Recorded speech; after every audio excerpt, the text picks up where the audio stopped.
Eu não sei se você está lembrado de ontem, como eu falei aqui sobre João 10, a segurança, o amor do nosso pastor e como ele dá a vida pelas ovelhas e nos protege do lobo, do ladrão, do mercenário e nos garante a imutabilidade do amor do Pai, a segurança absoluta que a gente tem nele.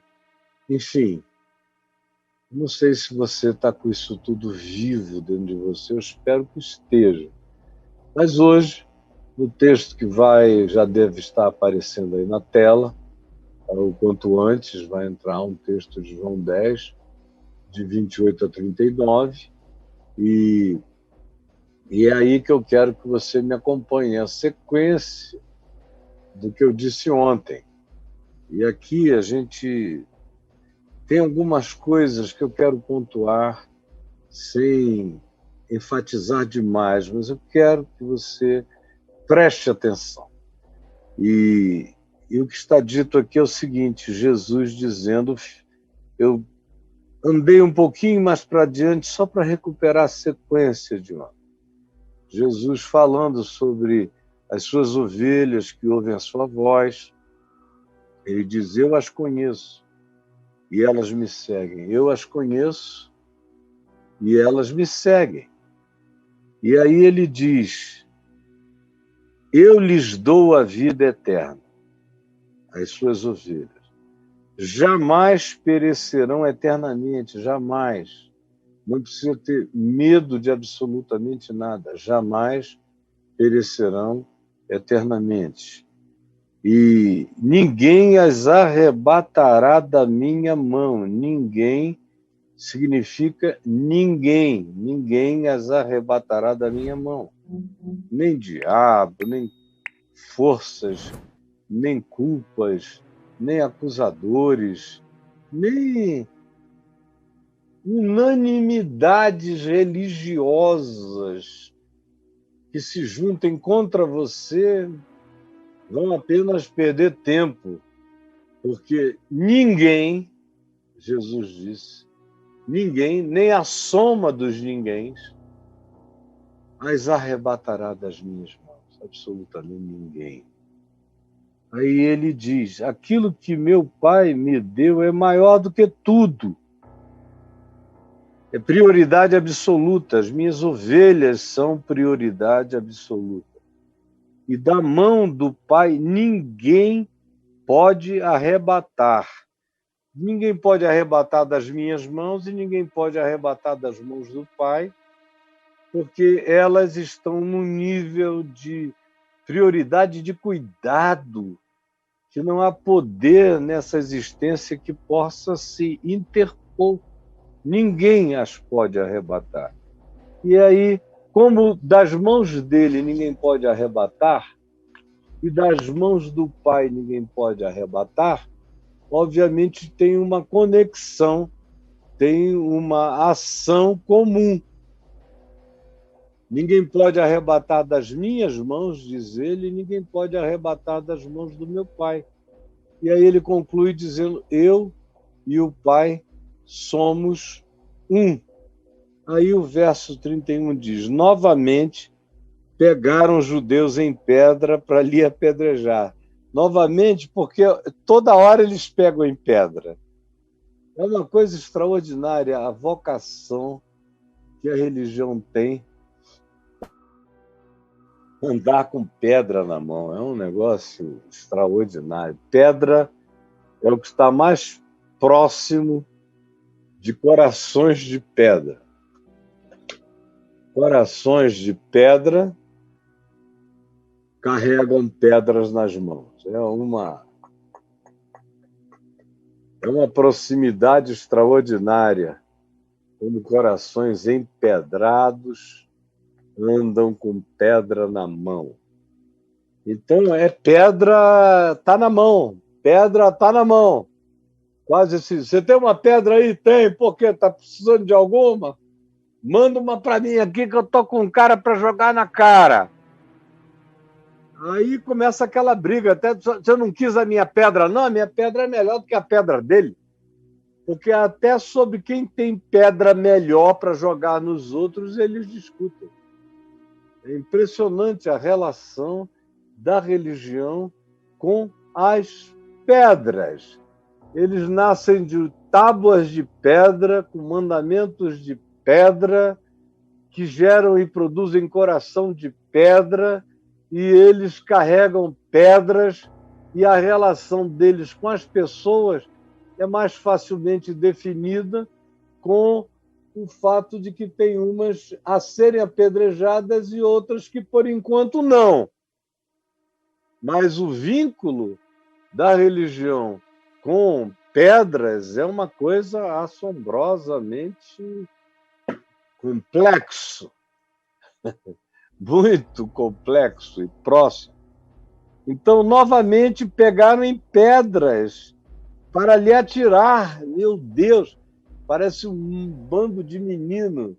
Quando eu era garoto, tinha a turma da Bulhões de Carvalho, a turma da Casimiro de Abreu, tinha a turma da Paulo Alves, e às vezes a gente saía com aquele monte de pedra para tascar pedra uns nos outros.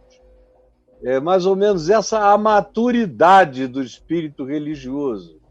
Tem a ver com vamos jogar pedra na turma daquele grupo, daquela denominação, ou esse indivíduo que chegou e nos disse isso, que a gente não gostou. Então, pedra nele, pedra nela, vamos jogar pedra. Mas pedra é o ministério que mais frequentemente o fanatismo religioso induz as pessoas a praticarem. É o ministério das pedras, ministério das pedras de lis. São pedras e pedras e pedras.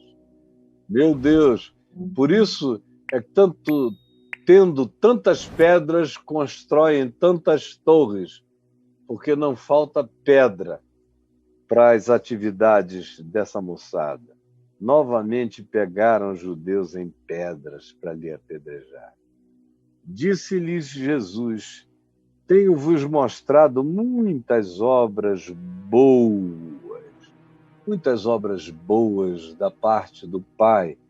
Aí ele pergunta: por qual dessas obras boas vocês querem me apedrejar? Porque eu curo doentes?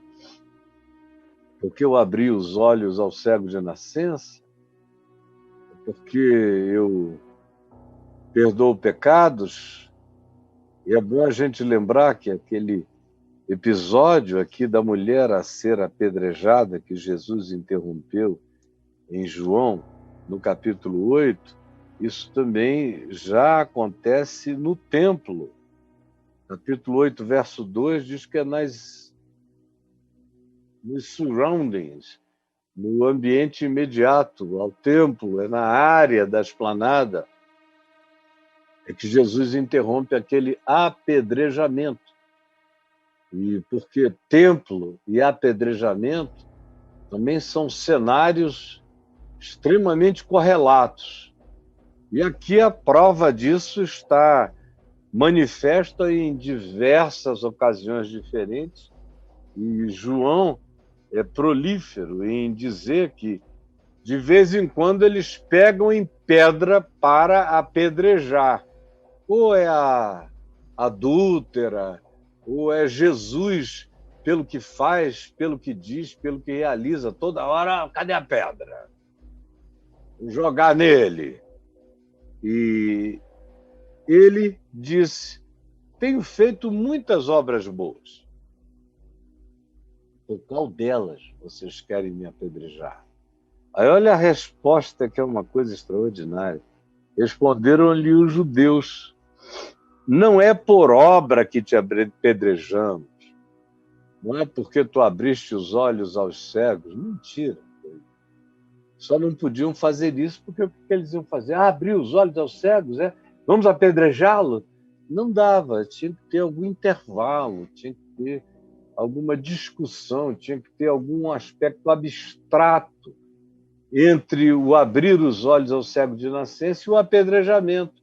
porque partir da cura para o apedrejamento, ninguém iria aceitar. Então, tinha que ter uma conversa. Por isso, depois de grandes curas, de grandes obras, de grandes milagres, eles sempre puxam um assunto relativo ao que acabou de acontecer, para ver se Jesus dá a eles o pretexto no debate, no que quer que eles chamassem aquele tipo de diálogo hostil com Jesus, como quer que eles apelidassem aquilo, era justamente na hora desse diálogo que surge a oportunidade da pedrada, porque não dá para dizer, ele ressuscitou um morto, vamos apedrejá-lo?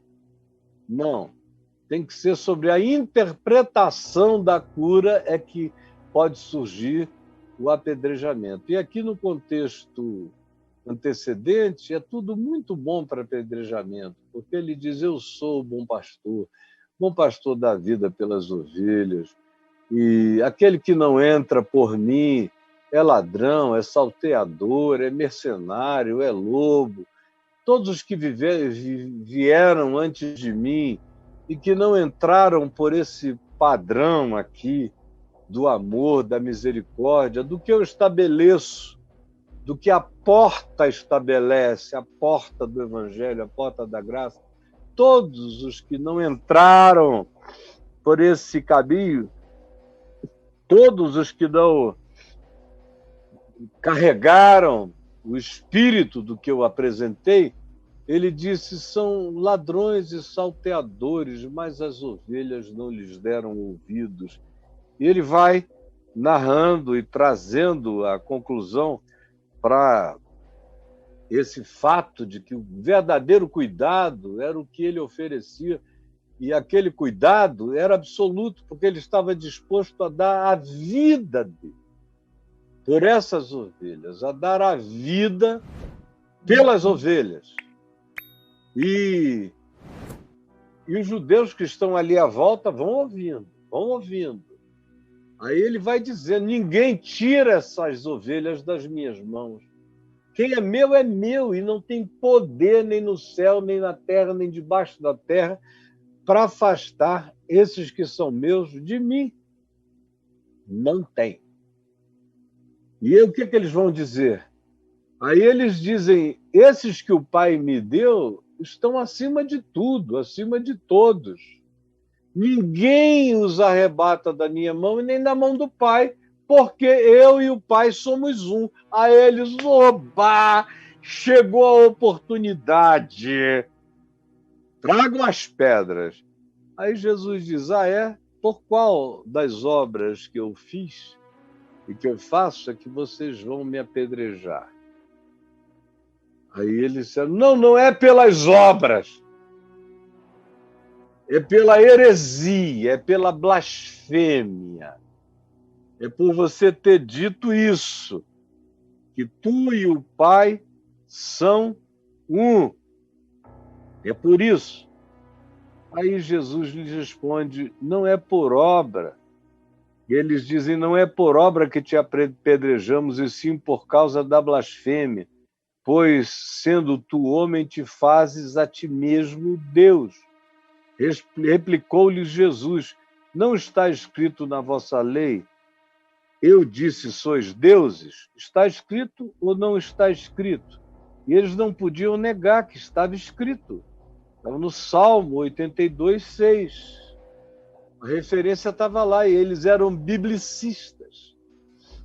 Como eles eram biblicistas, Jesus cita a Bíblia, o Velho Testamento, o Salmo 82, 6, onde está dito, sois deuses. Aí Jesus cita a Escritura, porque eles têm pavor de que a Escritura entre no assunto, porque eles são literalistas, biblicistas, de um fanatismo e culto aos textos do Velho Testamento, da Escritura, da Torá, dos Salmos, do que quer que seja. Eles cultuam pedaços de frases e de letras. Então, nem entenderam de fato o que Jesus disse, mas como Jesus citou o Salmo 82:6, dizendo: não está escrito na vossa lei, não está escrito na vossa escritura, que Deus disse: sois deuses. Aí vem um argumento de Jesus dizendo: se ele, Deus, chamou deuses àqueles a quem foi dirigida a palavra de Deus, apenas a quem foi dirigida, e a Escritura não pode falhar, porque vocês cultuam a Escritura, vocês mesmos dizem que ela não pode falhar, então ela não pode falhar. É essa Escritura que está chamando pessoas normais, comuns, de deuses.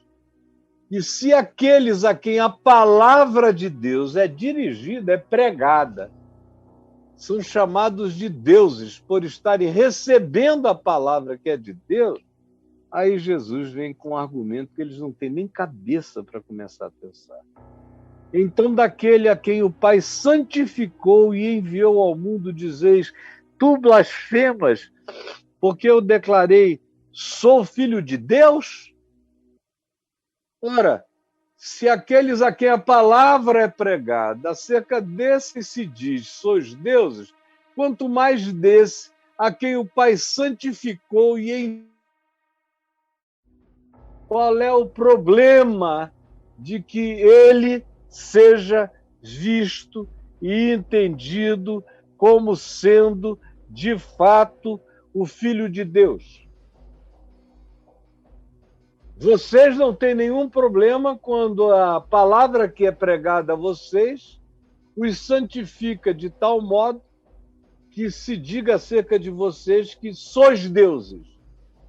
Mas agora esse aqui, a quem o Pai santificou e enviou ao mundo, há um crime, há uma blasfêmia pousando sobre a minha cabeça, porque eu digo e eu sei quem eu sou, e a Escritura não pode falhar, e vocês dizem que eu blasfemo exclusivamente por declarar sou filho de Deus?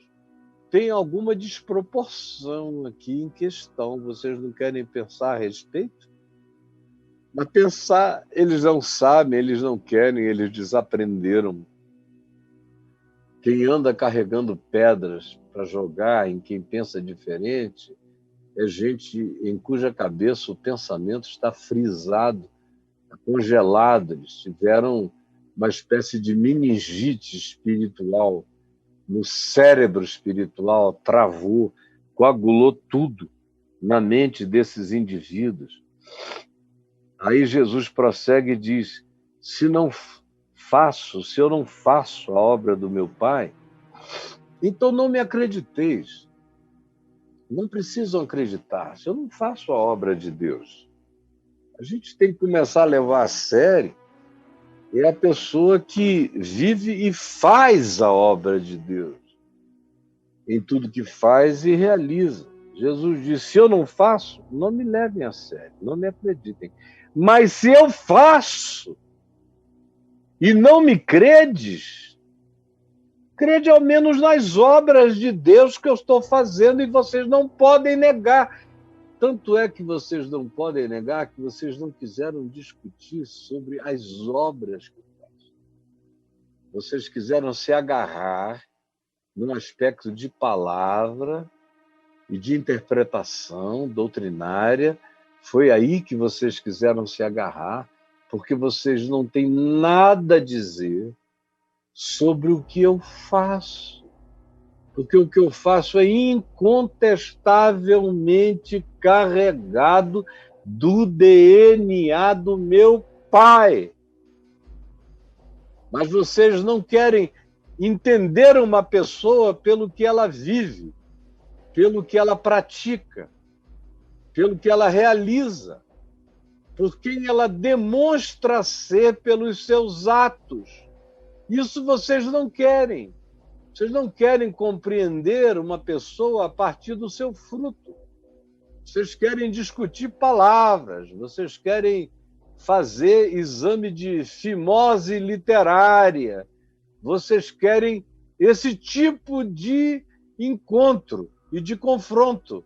Mas, mesmo que todas as obras de Deus sejam manifestas por uma pessoa acerca de quem vocês não concordam com o que ela diga aqui, ali ou acolá, vocês preferem ficar com o que ela diga aqui, ali e acolá e negarem tudo acerca dela, seu amor, sua bondade, sua misericórdia, sua capacidade de perdoar, sua generosidade, sua compaixão, sua inclusividade, sua fidelidade, sua justiça, sua mansidão relacional, tudo isso que é praticado, todo o fruto abundante que ela dá é esquecido e vocês ficam procurando argumentações, palavras, o que se disse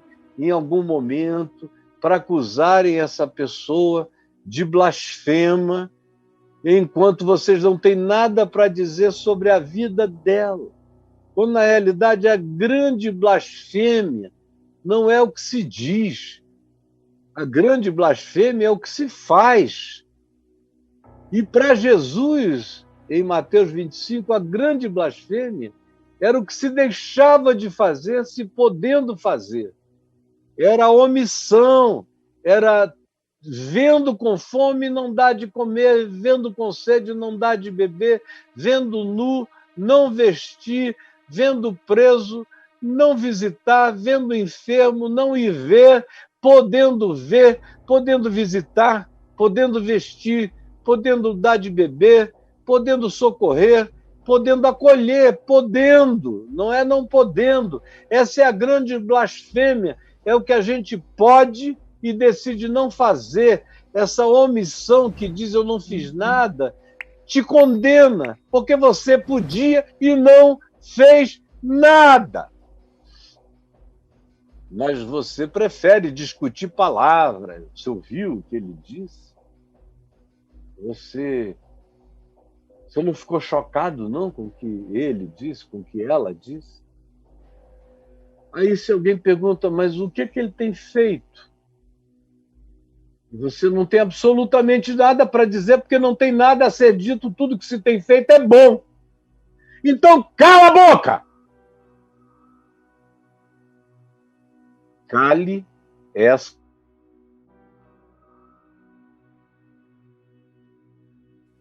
Você não tem nada a dizer em relação ao fruto? Cale a boca. Mas religiosos atropelam o fruto abundante, pisam na graça que cria e produz frutos e ficam procurando vírgulas, ponto e vírgulas, exclamações no lugar errado, ou interrogações no lugar que não se gosta, ou simplesmente não querer entrar em nenhuma discussão de nenhuma natureza e preferir, ao invés de discutir, acolher, amar, incluir e perdoar. É isso que é imperdoável. Imperdoável no espírito religioso de todos os tempos e de todas as épocas. Se não faço as obras de meu Pai, então não me acrediteis, mas se eu faço e não me credes, crede nas obras, para que possais saber e compreender que o Pai está em mim e eu estou no Pai. Se vocês crerem nas obras e virem que eu estou fazendo as mesmas obras do meu Pai, as mesmas obras que Deus entre nós faria, então, pelas minhas obras, ouçam o que eu estou dizendo. Quem sabe vocês entenderam tudo errado até agora, mas se pela evidência das práticas do amor, que são contundentes e incontestáveis, vocês tiverem o coração um pouquinho quebrantado, Então, quem sabe vocês vão passar a entender, saber e compreender o que eu estou dizendo pela validação corroboradora das coisas que eu faço e que carregam o DNA inexcusável do meu Pai que está nos céus e que habita em mim, porque o Pai está em mim e eu estou no Pai. Nesse ponto, procuravam outra vez prendê-lo, mas ele se livrou das mãos dele. Tudo tem um limite. E a gente vê a graça de Deus agindo, e provando, e fazendo, e realizando, e frutificando, e mostrando amor, carinho, perdão, acolhimento, misericórdia divina. Tudo isso que dá testemunho de Deus entre os homens. Testemunho de Deus entre os homens é feito não de mares que são abertos, não de rios que param, não de andar por sobre as águas, não da multiplicação de alimentos. Não. Não é esse o sinal de Deus, e foi por isso que Jesus fez essas coisas uma vez, a multiplicação duas, mas as outras coisas uma vez aqui, outra vez ali.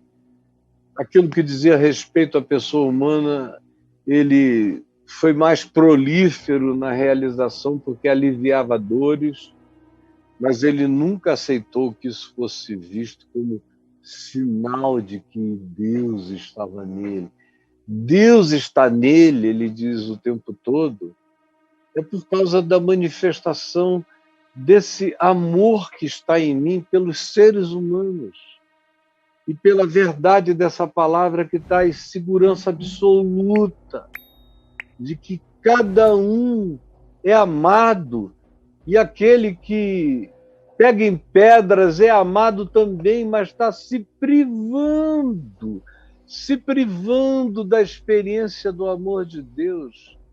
Vive agarrado com pedras. É um canguru, um mazurpial de pedras, parece que tem uma bolsa cheia de pedras neles, vão tirando dali, tascando nos outros. Mas a manifestação de Deus soberana sobre o amor dele é feita dessa palavra viva que nos afirma o amor de Deus. Sem sinal nenhum. Não precisa ver. Quando há sinais, aleluia. Glória a Deus, quem não gosta? Mas eu não preciso de sinais para crer no amor de Deus por mim. Não preciso. Eu só tenho um sinal que é imprescindível para mim. Como Jesus disse que era o sinal do profeta Jonas, que ficou 3 dias e 3 noites no ventre do grande peixe. E Jesus associou isso aos 3 dias e 3 noites que ele passaria no ventre da terra, sepultado, seria vomitado da morte pelo poder de Deus no 3º dia. Esse era o sinal. E quem crê nisso é bem-aventurado, mas, sobretudo, ele não diz quem crê nos meus sinais tem a vida eterna. Ele diz quem crê na minha palavra tem a vida eterna.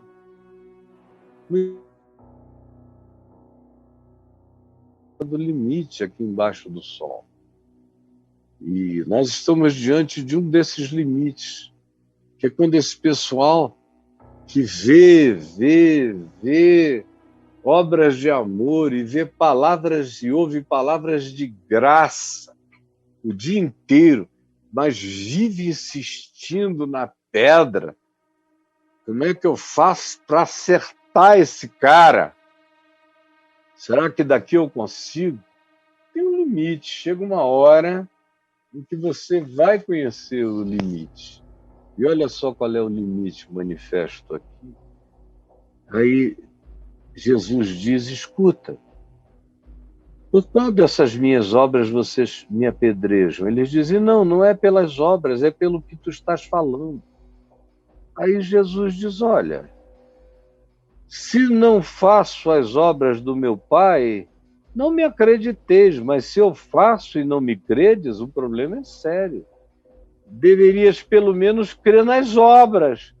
Já que vocês não estão entendendo, creiam nas obras, creiam no que eu faço, para que possais saber e compreender. Quem sabe, dando crédito ao fato de que o que vocês me veem fazer é a cara do meu Pai, eu expresso o rosto do meu Pai, o amor do meu Pai, a misericórdia do meu Pai. Se vocês puderem fazer essa associação, vocês vão começar a saber e a compreender que o Pai está em mim e eu estou no Pai, que é tudo extensão. Tanto faz de onde você vir e de onde você olhe. Se você pode olhar do Pai para mim ou de mim para o Pai, você vai ver uma coerência, você vai encontrar o DNA do Pai em mim e vai encontrar a minha expressão, a minha semelhança nos traços do caráter do meu Pai. E aí vocês viriam saber e compreender, mas vocês estão fazendo todo o possível para empedrar o entendimento de vocês. E aí a coisa fica séria, e era onde eu queria chegar, é nessa coisa que fica séria. Fica séria para qualquer um, pode ficar séria para você, que determine bloquear-se em todos os níveis. As ações de amor, você não quer prestar atenção nelas como fruto evidenciador de que a pessoa vive Deus. Ela vive Deus de tal modo que ela dá o fruto da bondade, da graça e do amor de Deus no que ela faz. Mas isso você não quer, essa conclusão natural. Vive Deus, dá o fruto de Deus. E vocês também não querem entender as palavras, porque elas não coincidem com o catequismo que vocês receberam, com a catequese, nem com o catecismo, nem com os credos de vocês, credo.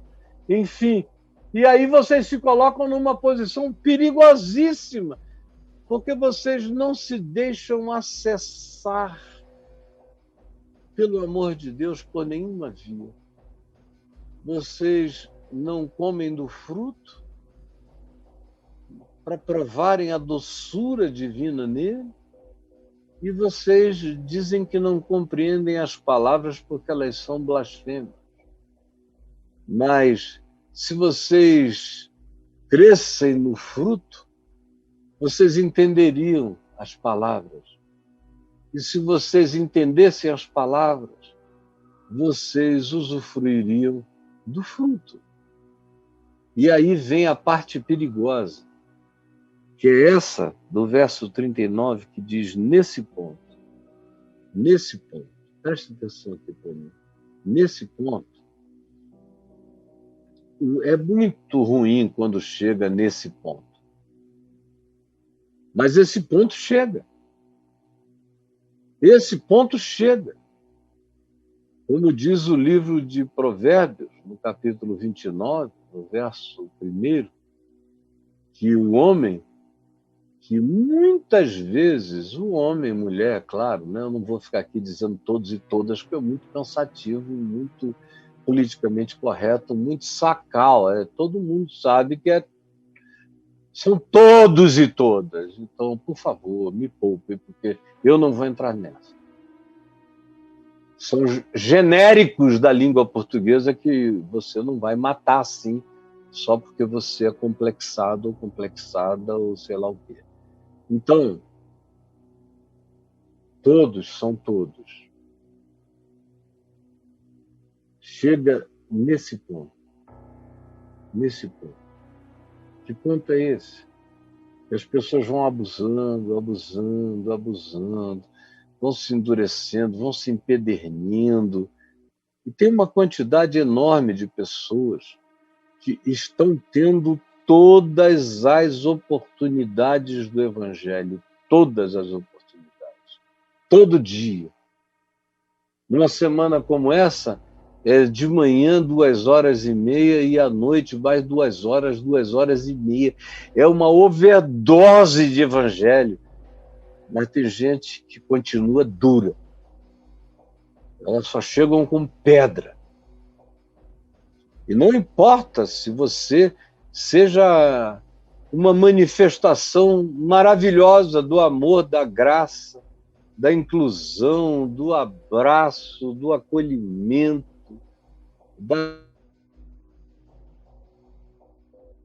em tudo que você faça, não. Isso não é o bastante, eles não querem. E ficam tentando encontrar minúcias, em razão das quais eles venham a acusar você. Fazem isso tão recorrentemente, tão embrutecidamente, tão deliberadamente, que eles vão acumulando juízo sobre si mesmos, até que chega nesse ponto. Que ponto é esse? Nesse ponto, verso 39, procuravam outra vez prendê-lo, impedi-lo. Isso é uma coisa muito perigosa. Quando a gente tenta impedir, prender, inibir, calar, coibir, vedar o espaço da palavra que a gente nem entende, nem discerne e nem pode, porque decidiu bloquear-se por inteiro, como disse Jesus, tendo olhos não veem, tendo ouvidos decidiram não ouvir, tendo coração decidiram não discernir, porque não querem mudar, não querem se converter e serem curados, não querem voltar atrás. Então eles ficam fazendo o possível para impedir, o possível para mentir a respeito, o possível para desqualificar, o possível para prender. Eles torcem por essa malignidade, eles gostariam que isso acontecesse. Não sabem aonde eles estão se colocando. Eles estão chegando nesse lugar definido como nesse ponto. E o que acontece nesse ponto? Jesus se livra das mãos deles. Nesse ponto, procuravam outra vez prendê-lo, outra vez. É uma recorrência. O homem, a mulher, que muitas vezes, repreendido, endurece a cerviz, será quebrantado de repente sem que haja cura. Sem que haja cura. Outra vez. Procuravam pedras, procuravam calá-lo, procuravam prendê-lo, procuravam impedi-lo outra vez. Cuidado! Você pode vir a ser quebrantado, e não é quebrantado de arrependimento, não. É quebrantado pelo esmagamento. Aqui, a palavra quebrantado, que no nosso jargão significa um arrependimento cheio de emoção e de consciência. Não, aqui em Provérbios 29, quebrantado é esmagado. Será esmagado de repente. Eles gostam tanto de pedra, o que vai cair na cabeça deles é a rocha eterna. Pau! E eles serão esmagados de repente, sem que haja daí para frente nenhuma possibilidade de cura. Nenhuma. E aqui se diz, nesse ponto, procuravam prendê-lo, mas também nesse ponto, Jesus se livrou das mãos deles. Chega um ponto, meu amigo, em que Jesus se livra de você. das suas mãos. Você fica aí tentando trabalhar contra a obra de Deus, a obra do amor, a obra do constrangimento pela compaixão e pela misericórdia. Chega uma hora em que tem um limite, como aconteceu com Paulo, e o mágico que ficava tentando impedir o centurião de crer nas palavras que Paulo dizia. E ele obstaculava como podia tudo que Paulo dizia. O homem estava se convertendo, o centurião Sérgio Paulo. Era o procônsul, desculpa. O procônsul Sérgio Paulo estava se convertendo. Está lá no livro de Atos dos Apóstolos. E o mágico obstaculando, se interpondo, tentando impedir a palavra que o procônsul estava ouvindo, e ele tentando impedir a palavra que estava sendo dita, a tal ponto que Paulo, num determinado momento, se vira para ele e diz: olha, chegou, acabou aqui, daqui tu não vais passar com essa tua vontade de obstaculares a compreensão do Evangelho. Tem nesse ponto, em algum momento, esse ponto chega.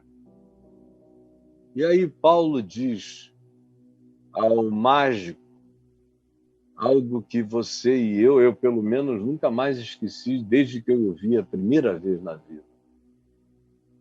Ó filho do diabo, cheio de todo engano e de toda malícia, até quando perverterás os santos e retos caminhos do Senhor? Eis aí a mão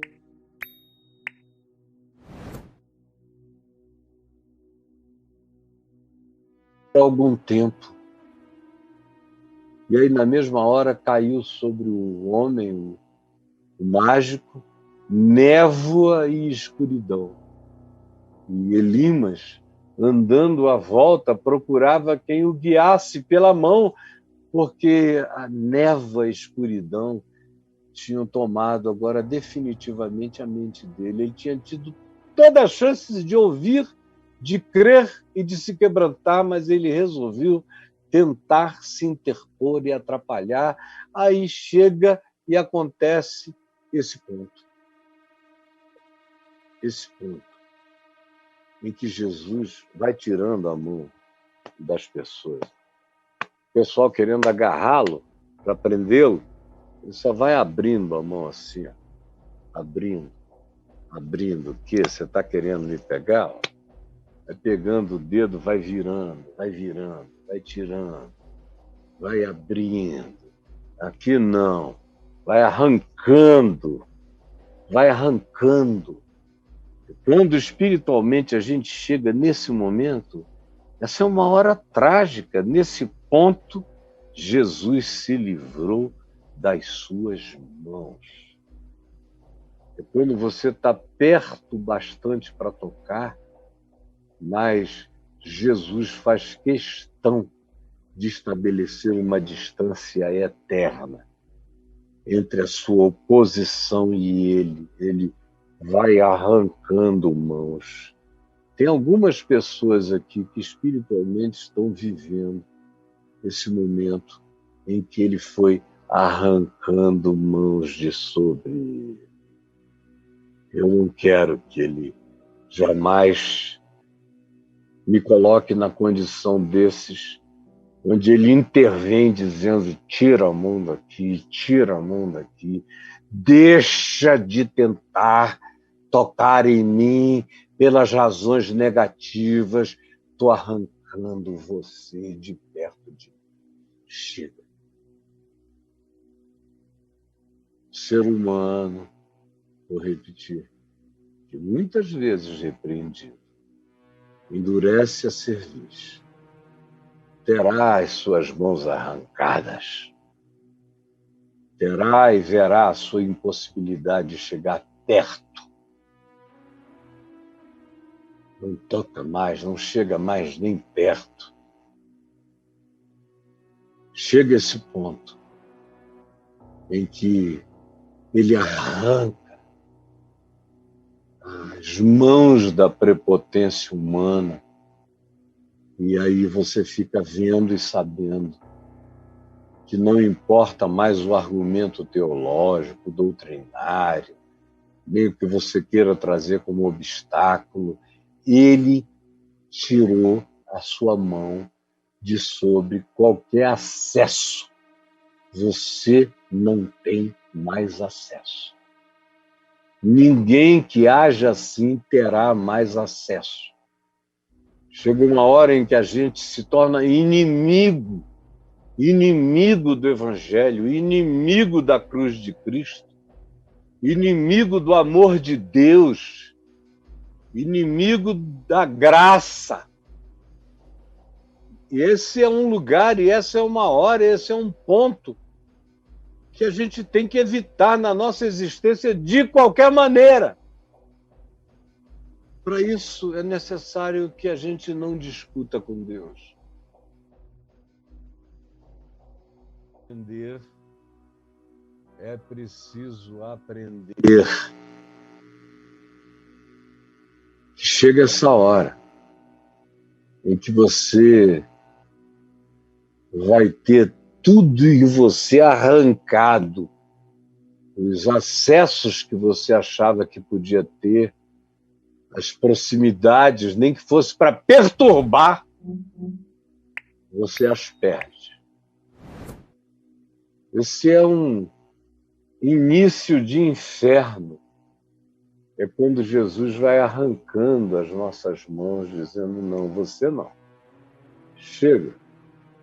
Você já perdeu a chance, você já recorreu demais às pedras, ao ódio, à raiva, ao obstáculo. Você determinou que não queria entender. Você determinou que não queria ver. Então, chega, chega, chega.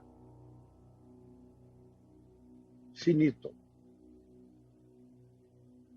E quem tem ouvidos para ouvir, ouça. Quem tem ouvidos para ouvir, discirna e entenda. E eu vou parar aqui. E não vou seguir mais nem um pouquinho. É aqui mesmo que a gente vai ficar, é aqui mesmo que você vai ter que raciocinar, e se houver alguma luz no seu entendimento, curve-se, quebrante-se, levante os obstáculos, peça perdão por recalcitrar, por dar tanto soco na ponta do ferrão. Arrependa-se antes que Jesus mesmo vá começando a abrir a sua mão. Sai, você não fica mais em nenhuma beirada, não chega mais perto de jeito nenhum. Eu te imploro, Jesus, essa palavra dura, e que não é mais dura do que o que tu disseste, é apenas uma repetição do que tu nos ensinaste, e que essa palavra chegue ao coração dos que se endurecem. Chegue agora, chegue depois, chegue em algum momento, em alguma hora, é o que eu te imploro de todo o coração que tu faças isso. No coração de muita gente. Tu faças isso chegar também como uma advertência que nos acorde, para a gente não ficar brincando de rejeição do Evangelho. É o que eu te rogo, em nome de Jesus. Amém e amém.